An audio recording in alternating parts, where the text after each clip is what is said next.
There are those who eventually flee, and there are those who learn to exist here. They accept the unyielding filth within and without.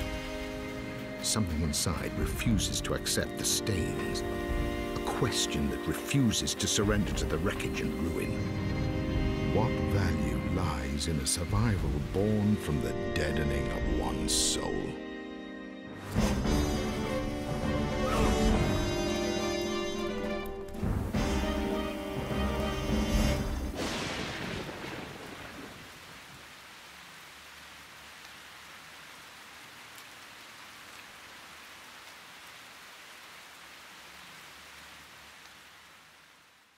Good morning everyone, it is Sunday morning, 11 AM East Coast in the United States, but I am talking to Dan, the game director of the beautiful game that recently came out and got a lot of attention by press and both the PC gaming community. Dan, how you doing, Dan? Thanks for having us. Hello, thanks for having me on. It's wonderful that we get the chance to have this conversation with you. We're very happy to cover some of the basics about the making of the game, the history, the development, how the studio came together. And you have a very interesting background because you're not the traditional gamer that turns into a developer. Quite on the contrary, you're also an architect, is that right? Yeah, no, absolutely. So I've been in games for about 3 years as a kind of a professional thing, full time. And then before then, I've been making games since I was about 13 when I first discovered Half-Life. Oh, so Half-Life is what got everything started. Yeah. It was the modding scene on Half-Life. Because with Half-Life you can install WorldForge, or I think it's now called Hammer Editor or something. But just the whole concept of being able to create games was just this incredible thing. I had no idea how it could possibly have been done, and then it's been a lifelong passion for me. But in between there, of course, I went to university. I studied architecture, and then I went and worked in London for a few years at a design-based practice. So how long, so you developed a career as an architect and you never stopped playing games at the same time. From Calvino Noir is primarily a point and click game, a side-scrolling games. Can you talk a little bit about some of the games maybe in your past that influenced the fact that you picked this genre as a whole, and maybe some key titles that have helped you shape this game? So I think the most direct one has got to be Gunpoint by Tom Francis. Okay. I think that was it wasn't just a brilliant game in terms of fun and gameplay, but also I think the way he developed the format for it has been a huge inspiration. But then there's a bunch of other stuff. Even my previous game, Morphopolis, was a pure point-and-click game, a point-and-click adventure. And in some ways, it actually works in a very, very similar but more constrained and less sophisticated kind of way. So it's grown a little bit out of that as well. And a big inspiration for Morphopolis was Machinarium. And the puzzles in that game, some of those puzzles have really influenced Calvino Noir. The most obvious one, I think, is the pipe puzzle in Chapter 5, which is very, very similar to the pipe puzzle in Machinarium. It's a direct inspiration. Do you think point and click as a genre is in its early days? Do you think the genre is going to keep developing? Are you generally happy with what you're seeing outside of your own game in the industry as a whole? Well, I think first of all, I don't actually see Calvino Noir as a point and click game. Interesting. Okay. So the adventure elements in Calvino Noir have this point-and-click interface. Primarily, I see it as an adventure game and a stealth game. You know, for me, it's those two elements. For point-and-click, I don't know. I'm kind of unconvinced. I thought Machinarium was a real masterpiece, and I know that Sam Rost Games also have a huge following. And then there's also the Tiny Bang story, which is very strong. But generally, the whole genre for me is really owned by Animata. I think they're the only guys who've really, really done it strongly. Okay, yeah, that's interesting. You get a lot of the press. We've looked around before doing this interview. You get a lot of the press online that defines Calvino Noir as a point and click. And we've seen that a lot. We interview quite a few developers, and then when it comes to defining the type of games they make, there seems to be a common disagreement between the artist and how the press perceives it. Stealth is also a very interesting genre, one that you see a lot coming out of the indie scene, but yours has definitely an artistic feel to it that you're not gonna find in most of the games coming out. What made you decide to work on this project? And what you said you've been in the industry for 3 years now. Have these been 3 years you've worked on Calvino Noir, or have you worked on other projects before? No, Calvino Noir started in November 2013, and that's when I think it was. Well, really, I started probably about 3 years ago. With some of the oldest ideas for Calvino Noir comes from about 3 years ago, and I built up a lot of ideas to the point where in November 2013, a few key pieces went in and it became a full game idea. And it was a lot of elements from different ideas that have come together and really worked together as one. So there's that element, but actually production only started in April 2014. So actually the game was running, we were making it for about 16 months. Okay. That's not that long. No, I think in terms of development process, it was very quick. But we had a really clear idea of what we wanted to create, and you're absolutely right. It's, for me, a big part of Calvino Noir is the visual. It's the presentation of the game. For me, I think in terms of for any developer, I think how you present your game to people in screenshots is so very, very important because everyone judges your game by screenshots. Yeah. It's usually what triggers whether or not the customer is going to buy the game or not. Yeah, absolutely. I think something else that you won't hear developers talk about very often is that you need to win over people who aren't going to play your game as well. There's a lot of commercial people that won't play the game, or they'll only play the first 2 minutes, or a lot of decisions are made on the first couple of minutes. A lot of press won't look at your game unless they're really impressed with the screenshots. They probably won't even play it. A lot of press don't have the time to sit down and play every single game, and they'll write an article based on a trailer, screenshots, a press kit, and so on. So it's the importance of the production value needs to come right out when you're marketing your product. Yeah, absolutely. And do you feel like Calvino Noir succeeds in that in many ways? I'd say it does. Yeah, I think from looking at the screenshots, I think it gives the impression of a rich story-based film noir game, and the game certainly has that feel of an authentic 1930s, 1940s kind of film. I want to talk about that, and it's going to be a big part of the interview. What made you guys pick film noir, the Great Depression, to craft the game? But before we do so, can you tell us some about your relationship with Sari William, the game's level designer, how you met, and I believe he's an architect as well?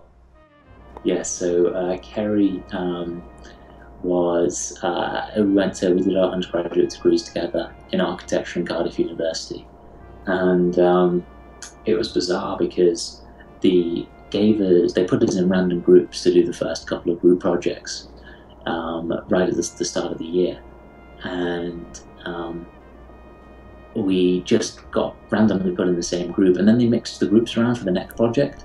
But somehow we ended up in the same group again. I think it's because our names were next to each other in the alphabet. I'm a Walters, he's a Williams. So it started off as a friendship. Yeah, well, we just started working together. But I think we quickly got used to the way each other worked and really enjoyed the way each other worked. And throughout the degree, I really admired his work as well. He's a very, very talented illustrator, very, very talented draftsperson, and he really has an eye and a passion to go further and push himself and develop his style and his illustrations.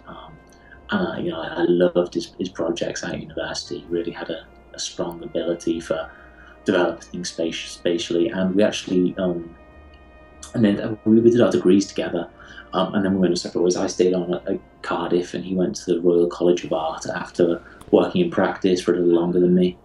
And then we ended up, I came to London to work, and we lived together for a year. We shared a flat in central. And then I moved out. I quit architecture, and I went away and worked on my own as a solo indie developer for about a year's time. And fairly on in that year, I said to him, well, why don't we work on a game together? I think it was after about 4 months of working, I made a game called Terrahedron, and then the second game I started working on, I spoke to him. I said, look, dude, why don't we get together and we'll do 8 weeks together and make a game. Terrahedron I'd made in 10 weeks. So the original idea with Morphopolis was that we were going to make it in 8 weeks, just the two of us, and I think that game went on for about 12 months actually. But it was, I think we ended up putting about 6 or 9 months into it. Okay, so how did you guys work together? You live in the same city? You guys shared an office, or did you work remotely mostly? And how did communication and collaboration actually happen in the making of Calvino Noir?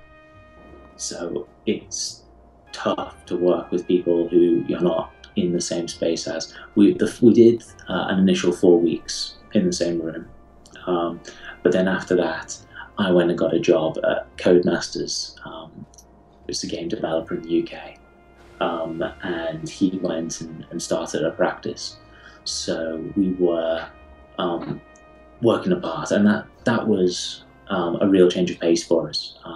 Sometimes we'd have some really good weeks where we'd find time in our spare time, and sometimes we wouldn't. And I think in some ways it worked quite well because we had a long time to design the game, and it was always happening in the back of our heads. But then actually sitting down and dedicated time to it was really difficult. For any developer who's making games in their spare time, I would say it doesn't really work. It's impressive that you guys did this in 16 months only, which is not that long, and that's a game developed, as you say, on your spare time. No. So Calvino, Morphopolis we did in our spare time. Calvino Noir was a full-time gig. Yeah. Okay, it shows. The level of polish is. It shows that this is a project done seriously and carefully. Yeah, well, you're the director and he's the level designer. So can you talk to us a little bit about some of the core responsibilities and what it meant actually just walking us through a regular week on the job? So in terms of level design, it's actually quite a fun process to make levels because it was very fast. We only had this small amount of time to make the game in. So it was a very, very rapid process. He would start by doing very traditional architectural style drawings, and there would be a section. So it would be a building section. With a pencil? Yeah, I think he taped a few pieces of A1 paper together to make these huge drawings, which would just cover his entire table. Fantastic. And the first one he did was probably the best actually, because you look at it and he's kind of started on one page and then he's realised he didn't have enough space, so he's taped another page to the side and then he's carried on, and then he's decided he wanted a bit down there. So, and it was, you could see the process that he'd worked. It must have a motivational effect just to look at something, just the very first drawing, and it looking appealing to you as artists. Yeah, it's fantastic, and you could also look at it and you can visually play the game as well. From his drawings, you already felt like you kind of had the beginnings of a game there. You could see, I go through here, and it was a little bit like a maze in some ways, and you could tell where the action spaces will be. It was an iterative process. So he'd show us stuff, and we'd give him feedback, and he'd go back. I think he started on a thumbnail drawing at much smaller scale, and then once he had that working, he took it to a larger scale. But we also quickly realised that scale was so critical. If you drew something that was maybe 30% too big or 30% too small, you'd visually be able to see it. It would look wrong, it would feel wrong, and it wouldn't play right. So he was measuring everything out with scale ruler. It was the same process as drawing architectural drawings. And I'm sure he's the guy to talk to on the technical process of taking a drawing and bringing it to a monitor. But can you shed some light on that process, how it actually happens? How do you go from a drawing to maybe Photoshop to then actually a line of code? So he was actually at first he was making the levels, and he was doing that remotely, and then the actual production team was myself and 2 artists. So he would send them the drawings, and they would develop them in Google SketchUp. Okay. Anymore, but it's SketchUp. It's a program I'd used a lot in architecture, and it's absolutely brilliant for any architectural type modeling or any mechanical modeling, because it's a very easy and simple process. So that's very interesting. So you've actually brought some of the tools architects use into game development, and that's probably not done traditionally. The very mention of that software I've never heard before when we talk to other developers. It's also a little bit controversial. I think a lot of artists will say it's not a professional tool. They'll stick their nose up at it. They're like, "Oh, that's not a professional tool. I don't take that seriously." But actually, it's a brilliant tool, and it made the process so pain-free and so creative and so rapid that it was it's really fun to do. And I mean, the models were going straight from SketchUp into game. There was no the only process there was the game engine that compiled the SketchUp models into something you could render. But there was no other stages there. So it was really direct process as well. You could go into SketchUp, edit it, export it, and then import it into the game. It was very fast. It was very enjoyable. You really had a lot of control. Yeah, and the game looks absolutely beautiful. Let's before we talk about the game, how does I like to touch a little bit on the funding of the project. Small studios often come together and have to choose between, okay, how do we stay alive while we go through this production? How do we pay rent? How do we keep working? Was that a concern of yours? Did you guys weigh the options between finding a publisher, going through crowdfunding solutions, or maybe you just relied on some of the assets that you had earned during your life as an architect? So I didn't think the publisher path was going to work. I think the publisher path just doesn't exist anymore. Modern publishers tend to take a fairly chunky cut. And they don't really give that much back. They don't give production funding anymore. Some do, but it's very uncommon.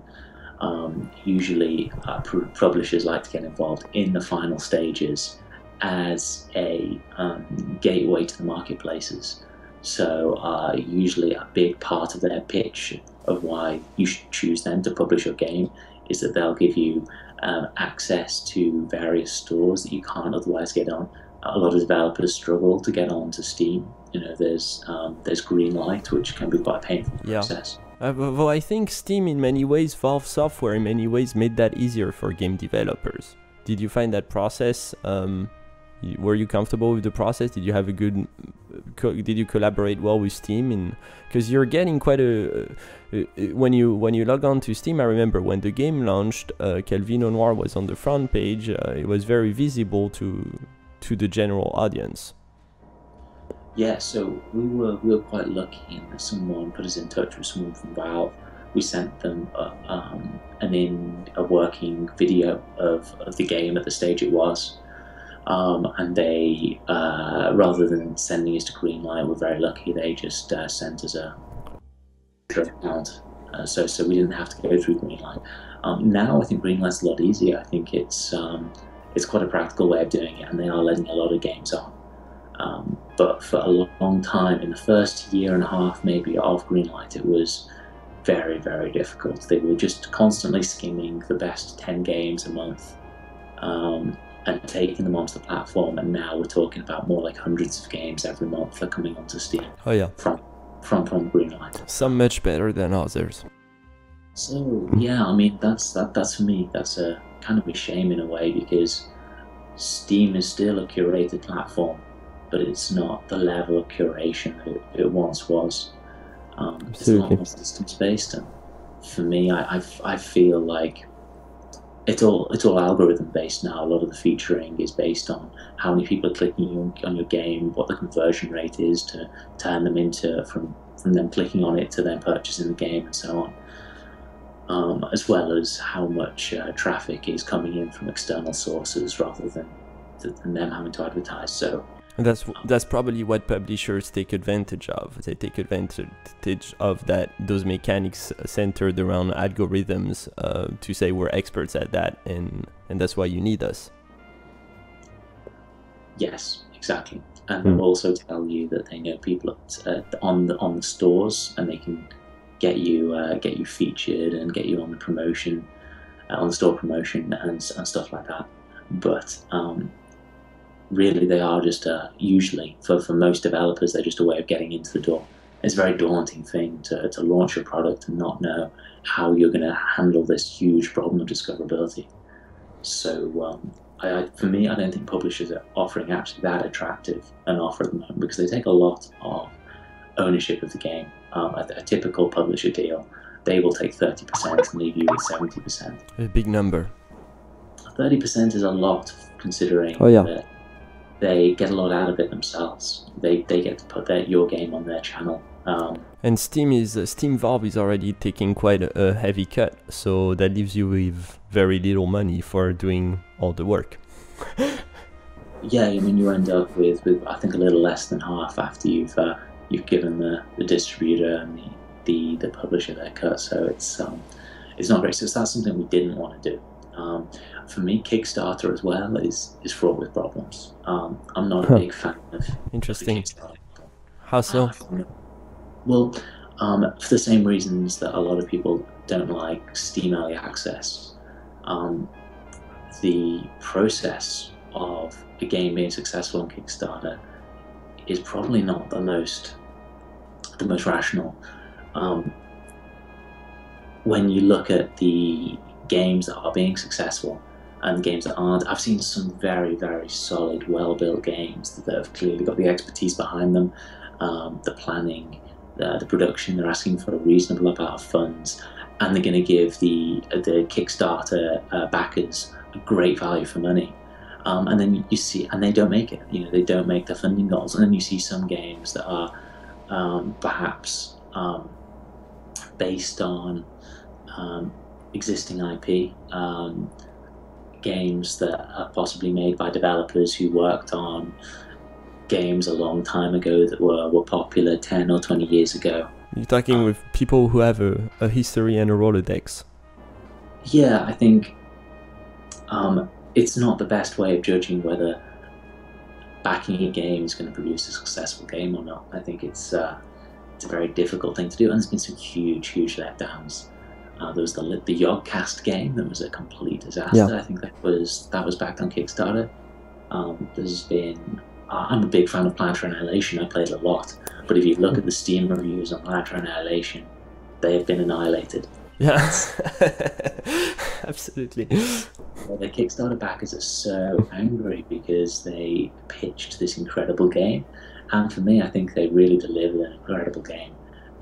It's not the 67% rating it's got on Steam. It's much better than that, but of course the Kickstarter backers will promise more, and they feel let down, and it's very, very tempting to reward the promise. And what about the Kickstarter creating a new dependency on developers? You're answering from a creative standpoint. You may no longer be answering to a publisher that may have something to say about the quality of the game or the game itself, but you're answering to I don't want to say the common mass, but just the general public as a whole. Did you have Calvino Noir is a very, you can tell it's the work of artists, and artists usually don't like to make concessions when it comes to the games they develop. Was that a concern for you as well in becoming dependent to what the consumer wants and not necessarily what you were hoping to produce? Yeah, I mean, for a game like Calvino Noir, you have to decide what your vision is and really stick to it. And for us, we knew very early on in the original pitch it was this game about the architectural drawings that Kerry and I loved. A lot of architectural perspective section drawings, which were these section drawings but drawn in perspective. And they often have a very kind of diagrammatic, a very kind of sculptural quality to them. And then mixing that with the romance and theatre of film noir, that was the visual direction. And then there was a gameplay direction and a narrative direction as well. And we've continually referred back to that throughout the game process. We've continuously looked back at the original brief and made sure that we were true to that vision that we were going for. Okay, let's focus. Let's zoom in on Calvino Noir. Starting with the name, what made you want to pick? Can you explain to some who might not understand what Calvino Noir means? How did you decide on this name and what it actually means? So originally it was the 2-word pitch for the game. So when I approached Carrie, I said I want to make this game. It is Calvino Noir. It's a mixture of the intellectualism and the particularism of Italo Calvino and his writing. The sophistication of that kind of medium mixed with film noir and the theatre and the romance and the beauty and the contrast that you associate with that style. I'm assuming you're a big fan of film noir. Yeah, I am. And I'm an admirer of Italo Calvino as well. I think film noir has this quality about it. I think if you asked a lot of people what they thought about film noir, they tell you they thought it was really great. But then if you say, well, when was the last time you watched a film noir film? They say, actually, it's been a long time. And it's an awesome medium. And actually, it's popped up. I think the first film noir game to pop up, but we've seen a few in development recently. It's a style that I think is making a little bit of a comeback. But to bring it to games, I thought was particularly powerful. Yeah, I don't think it's been done before. I think you guys are the first to bring film noir into game. I may be wrong. Obviously, there's so many games out there. But the concept is truly original. Can you? I think film noir is it pertains to cinema. Can you name a few films maybe that completely that you're a big fan of and that influence in some way Calvino Noir? So The Third Man is very, very direct influence. The being based in Vienna, the game starts in Vienna. In fact, a lot of the game is based in Vienna, but it's not a literal interpretation. We are creating our own city. There's actually little scenes from reference photographs of Chicago and Italy and all over the world. But the game's based in Austria, Vienna. We've looked at, I think, even some of the scenes actually. If you've played to the end of the game, there's a scene where you're in a cable car, and that's meant to directly correlate to the scene in The Third Man where Harry Orson Welles is threatening to throw the protagonist out of the what was it called? It's kind of it's a Ferris wheel, and then of course you've got the underground sewer areas early on in Calvino Noir, which are inspired by the sewers of Vienna and the final scenes of The Third Man. Casablanca is also a huge one. It's generally regarded as a brilliant piece of writing. The script is very, very deep. It's got a very, very strong characterization to it, and the way it tells the story as well is it's not just it's got this classic quality of noir and the classic characters that you'd associate with noir. But also it's its own thing as well. You know, you don't have a proud detective. You've got this bar owner who kind of works on the wrong side of the law a little bit, and he's involved in the black market a little bit. And then rather than the femme fatale, you've got his long lost love who's trying to escape the war. How did you guys go about writing the story for the film, without spoiling it, obviously? What would you share about it? So our writer is a school friend of mine called Dejan Levy, who's got a PhD in Serbian film. Serbian film. Yeah, and he's very big on film noir as well. During his degree, he wrote 2 dissertations on film noir. He's really fascinated by it. So he was absolutely perfect for the project. Our brief for him was very, very open. We said, well, look, we are making this film noir game, but we don't mind. We haven't named the characters. We know it's set in 1930s Europe. We know that it's this number of locations, and we know that the gameplay is going to work in this kind of way, and we need the script, which is going to be delivered in these short conversations. And he took that away, and he created the characters and the narrative for the game. And I'm guessing until the script was put together, the production did not begin. No, absolutely not.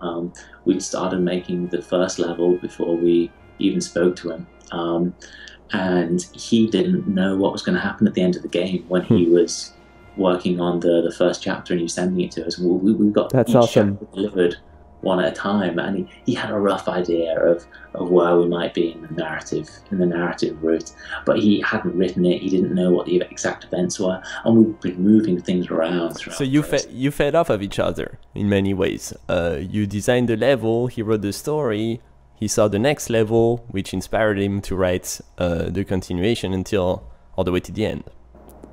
Yeah, exactly. We started, and we were ahead of him.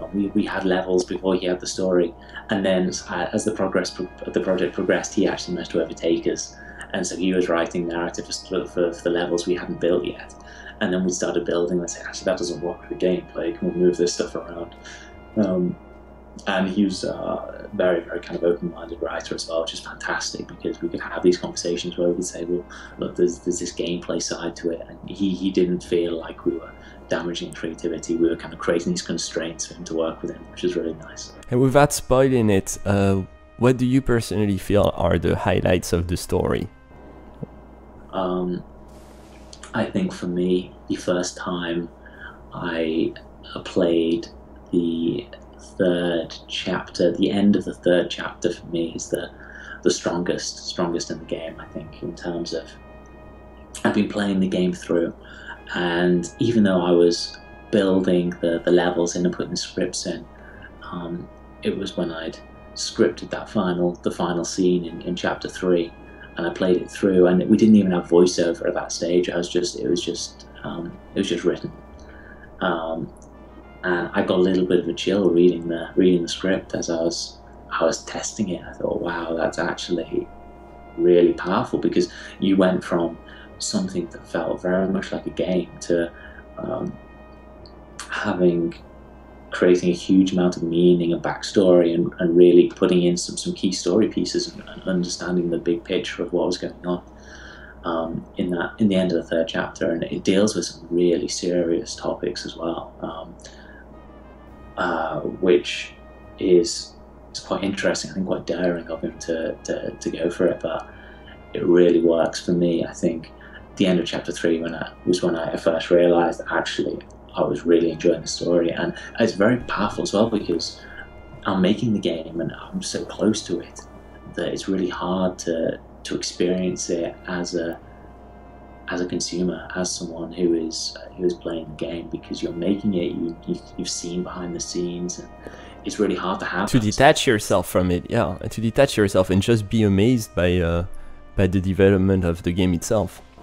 Yeah, no, I think at that point I thought, wow, actually the story is a bigger part of this game than I'd realised, and we really responded to that as well. As we continued through the game, we started to think about how we could make the story a bigger part, and we started to look at doing a voiceover. And originally it was just written dialogue, but we ended up really growing the story element. We got the professional voiceover, we got the 13 language translation. That's very impressive. I almost forgot to cover that. That is so impressive. How did a small team like this manage to translate the game into 13 languages? Sure. It's important with translations that you get them done professionally. Our writer's girlfriend is a professional French interpreter. So she's very, very serious about it. So I think the French language version of the game is actually particularly good. It's good to hear. She's very, very, very close to the story, but also very, very particular. And I think. And the game is influenced. Sorry to interrupt, but the game is influenced by French culture itself. Components of La Comédie Française are clearly in the game's visuals. Oh, absolutely, absolutely. I think even though that level is expressed as this place in Vienna, we've captured a lot of our favourite architectural drawings from across Europe and brought them into the game. Did that involve some traveling quite a bit, or are you guys just so familiar with Europe and just the art in Europe, the architecture in Europe, that no research was even needed to get that inspiration? So we didn't travel for the game, but we have. Kerry and I have been around Europe a little bit. So and especially as architecture students, you don't just go around Europe. You go around Europe and look at the buildings and draw the buildings. Right.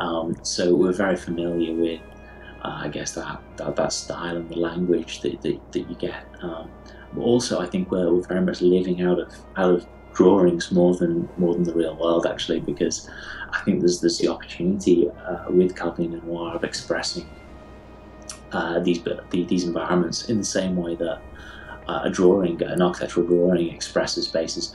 A drawing can be more powerful and more beautiful than a photograph, and especially with the way we show the environments, that it is cut through in building section in a similar way to a platforming game. It's very, very diagrammatic. It's very kind of unique perspective of experiencing the environment, which was quite fun, quite something we wanted to make the most of. So we were looking at a lot of architectural drawings as well as photographs and references of places and so on. And a final touch on the artistic aspect of the game, the music. How did you go about finding the music? Obviously, jazz being representative of film noir musically, but was that? Can you shed some light on that process? Yeah, so that was our composer Chris Randall, who we spoke to about the game. He'd been working on some games that were developed in the same spaces as we are based in the Arch Creatives, which is a co-working game hub in Leamington Spa. And there's two other games that were being made in there at the time, and they were both using Chris Randall, who's an absolutely brilliant composer. The music's beautiful. It's truly impressive. Yeah, it draws you in from the very first screen. From the moment you launch the game, you're immediately drawn in by the music, and you just want to click start game. That's true. He very, very much enjoys he did all the sound engineering and the sound design for us as well, but when you get him to compose something, his eyes really light up. He absolutely loves it. Do you know how he works? I kind of do, kind of don't. I know he's got his own little kind of studio that he works in at home. But in terms of our experience, he's incredibly professional. You brief him, and then he will only send you something when he feels it's ready to be shown. It's a true artist. Yeah, I think a lot of the working process is very much hidden from me, actually. I haven't really seen behind the scenes on Chris. As a game director, you had to work with various components and working with various people. Can you tell us maybe some of the challenges you faced in that process, making sure that you had a vision for the game, that you wanted to respect everybody else's vision and yet keep yours intact? How much of a process was that for you, or did it kind of all fall into place naturally because you were surrounded by talented people? I think that at first, I think it was quite a lot of effort to get the first level working in the game, and because it was a new formula that we hadn't worked on before, and that there wasn't any specific reference that we could say, well, this is just the same as this. Well, once we got that first chapter working and everyone could play it and they understood the formula we were working to, and it was much easier to kind of develop that and communicate that to each other. But getting that first chapter was actually quite a lot of work. It was very iterative. We'd work on stuff, we'd get stuff roughed out, and then we'd say, well, this kind of doesn't work, or this section's really good. And some of the spaces in the levels, we found that dead ends were an absolute no. We should always have any route should loop around and join another route somewhere, and you shouldn't have dead ends in the levels because they just didn't work. They were really, really difficult elements to have. So with actually a few simple rules and how the routes worked, just stopping having dead ends all of a sudden made all the levels just automatically work. It was very, very interesting. Okay, so before we talk about feedback and what people are saying about the game, what the press is saying about the game, and how you're receiving it as a team, replayability, difficulty, length of game, were these important to you in game development, and what would you say about them? So, for me, Calvino Noir is a very much kind of a story-based game. So there's always a limit on how effective replayability could go there. I think if you look at games like, say, the original Metal Gear Solid, it is actually immensely replayable, even though that you spend must be 60-70% of the game in the codec in these conversation cutscenes.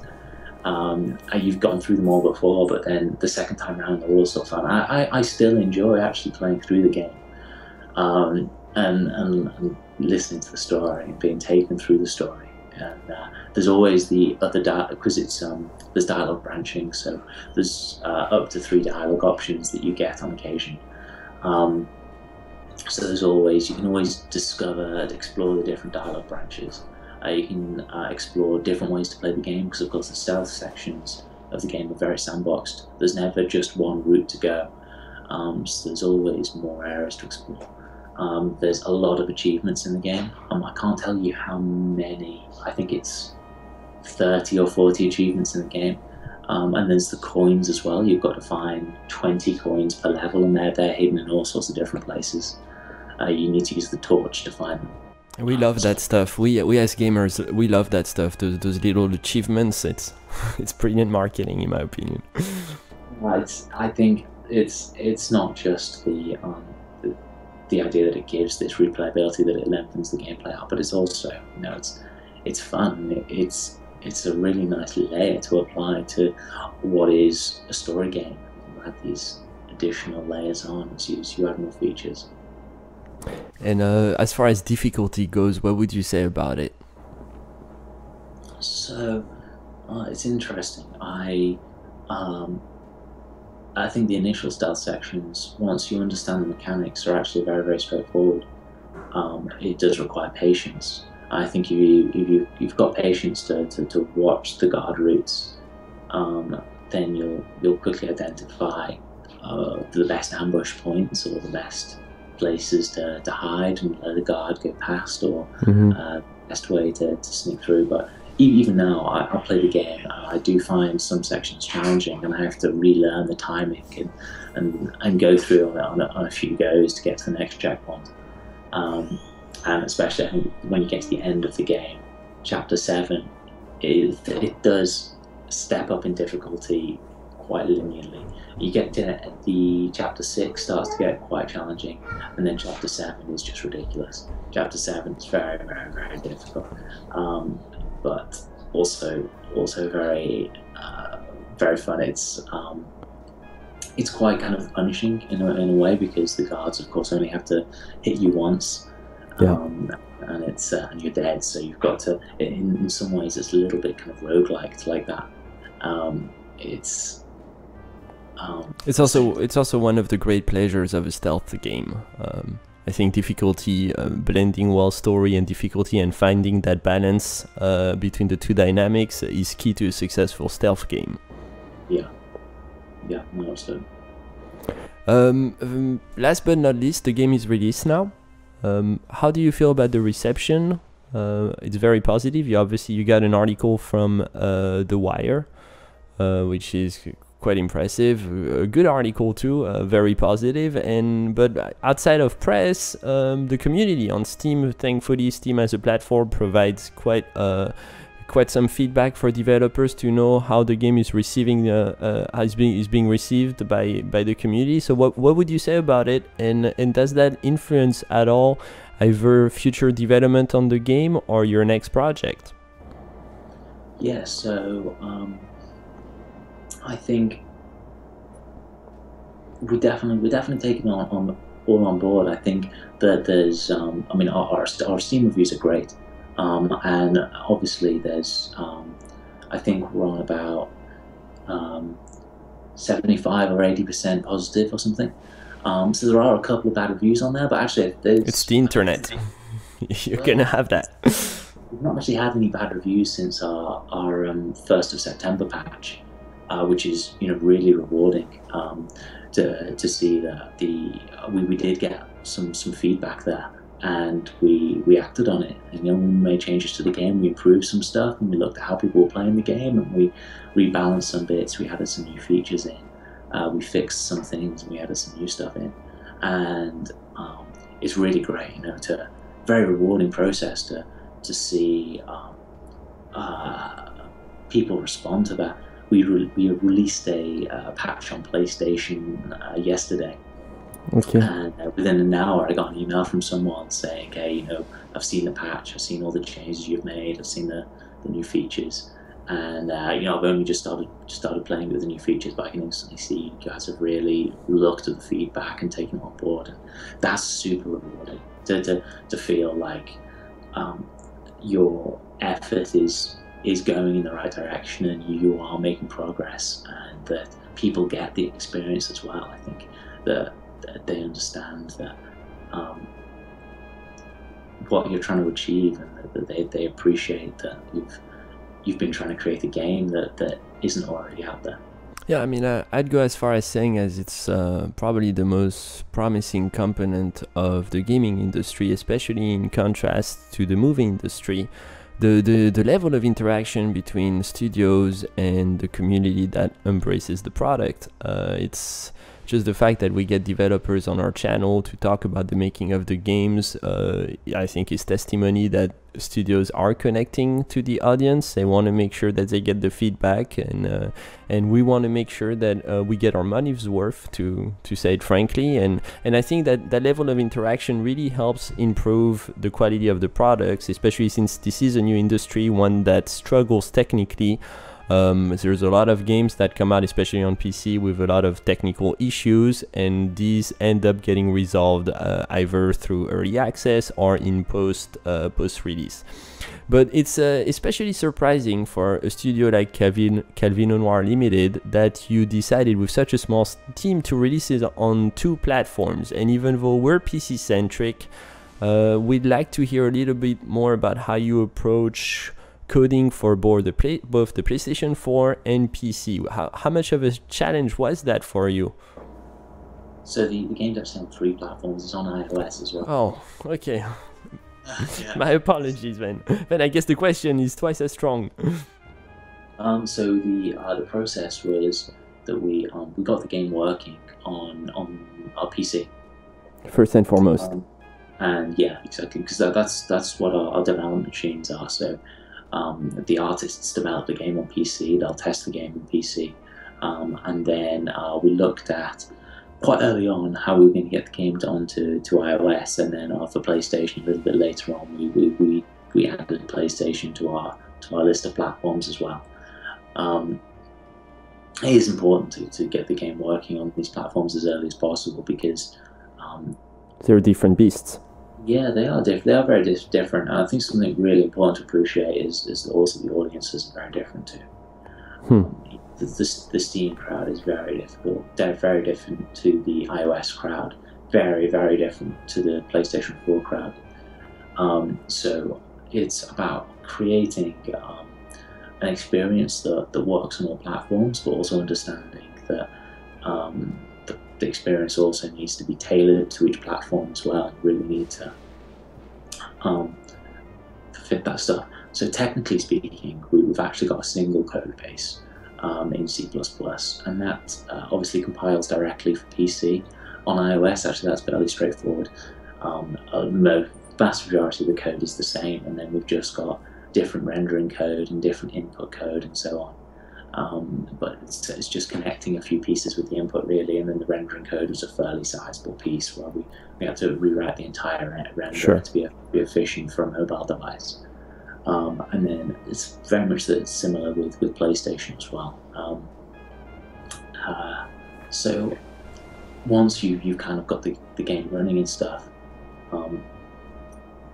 that's fantastic. That's probably the easiest bit when you start to look at get them so they comply and they work on the platforms and that they are book free. That's actually a very, very big stage, and that takes quite a lot of time to get through that process of getting the Steam API integration in, getting the iOS integration working, making sense, playing it on iOS and understanding what the experience is and making the changes and customizing it, and again PlayStation as well. There's a lot of technical requirements when you're developing PlayStation for it to interact with the console, but also the trophies work in a certain way. You've got to use the right branding on the any buttons that you show and so on. So they're very particular as well. So we really want to make sure that you're meeting all the requirements for each one in particular. Okay. Then, before we finish the interview, what comes next for the studio, for yourself and the studio? Is there are you going to keep working on Calvino Noir, maybe release some DLCs, or are you looking at a completely new direction for yourselves? So we've had quite a few requests for more chapters of Calvino Noir. For me, it's a finished piece. And I know I wouldn't rule a sequel out, but I think that we're not going to be expanding the story immediately. Okay. We're still working on the game now. I think we're still responding to user feedback, and we're still making tweaks to the game. I think there's one thing that I've got on my to-do list to immediately, and that's add more options into the PC options menu. Well, I think the game looks great as it is. Yeah, no, absolutely. A few people have warned me that they said if Total Biscuit does a video, you guys are in big trouble. You need audio volume sliders. I'm sure Total. Yeah, I'm not surprised. We tend to be pretty hardcore about these things. No, I mean we're looking at how we can improve the gameplay, how we can improve experience and the controls and so on as well. So there's still stuff going on there in the background, but in the future, actually, we've got 2 new games planned. And Calvino Noir has allowed us to grow our team as well. We're growing to about twice as large. There's 5 of us in the office now, so there was 3 of us for Calvino Noir, and we went out to 5, and we're still trying to hire a couple more people. How do you go about that? Since you're the director, you must be the guy looking for talent and connecting them, making sure they have the right type of philosophy, skill sets, and all that. Do you have a process in place, or are you just building this thing off of relationships? Yeah, no. With Calvino Noir, I worked with a lot of friends, but I don't think a lot of friends also wanted to work as outsourcers, and we really want to bring people in and have them as active members of the team who are there on a day-to-day basis as their primary commitment. So yeah, I'm doing a lot of interviews, interviewing probably a couple of people a week. I'm sure. And I'm meeting a lot of awesome people, but they're not all right for the team. The right fit, yeah. Yeah, exactly. So There's a lot of talent out there for sure, but then you have a very pronounced style, and you want to make sure you respect that as you move forward, I'm assuming. Finding the talent is tough for us as well, because not everyone's heard of us, not everyone knows that we're looking for people, so it's a challenging element. And without revealing anything, is there a direction you'd like to go to? Have you always dreamed that maybe are you going to keep going for stealth games, or is there a different genre that you like to approach, tackle? So the current one we're working on, that we've just started on, is a mixture of dungeon battling and environment puzzles. Okay. But at the same time, actually, it's a little bit similar to the way Calvino Noir works, in that it's got the same narrative elements, but in a completely different world, in a completely different art direction. So a lot of challenges there, but at the same time, kind of a similar kind of problem. So we're very confident that we can take all the best bits from Calvino Noir in terms of the production value and the stuff that's worked well, and just take it further. Just take it to where Calvino Noir was, and hopefully go even further. That's something that's really important to me. And you guys, go ahead, please. It's better than the last. Yeah. We know something about that too as a startup. Are you guys going for the same length, 16 months of production time, or do you want to increase that and maybe give yourself a bigger project? I think we want to have a bigger team. But for me, production time is actually really important. I think that longer than that, and people will start to feel like they've been working on the game too long. It's also a really attractive proposition for someone to join the team and know that they're going to have a game released and on their portfolio in 16 months. But for me, it's very much a motivational thing. It's about keeping the creative energy flowing into the game. Yeah, it's about momentum. Yeah, absolutely. And we don't want to have something which feels like it's going on too long, that it's losing momentum. We want to keep that going, go all the way to the finish line. So 16 months. 16 months sounds nice. Okay, well, we're big fans here. Hopefully in 16 months we're bigger and we do another interview with you then. Can't thank you enough for taking the time to go through this game and the development process. We at OP Noobs are very much interested not just in talking about the game, but understanding how these games are made, how the community comes together to develop them. Like you say, you started just by modding, and that's what inspired you to build a studio of your own. And I think that's the story of many guys in the indie scene. You talk about the indie scene, the importance of storyline as well. I think that's one of the greatest assets from beautiful games like yours, is to make the big studios understand that the audience does care about originality, the motivation to create an artistic piece and not just a production that's based on a cliche. Hopefully the industry doesn't take the same direction as the movie industry has, and the indie scene keeps being a real force. So then, thank you very much for taking the time. We'll be following up and we'll be sending you the interview on YouTube, on iTunes, and all that good stuff. Do you have any last thing you want to say before we close the call? No, I've really enjoyed. Thank you very much for having me on. That's fantastic. Thank you, Dan, and we'll be in touch. Have a great day. Take care. Bye-bye. Bye-bye.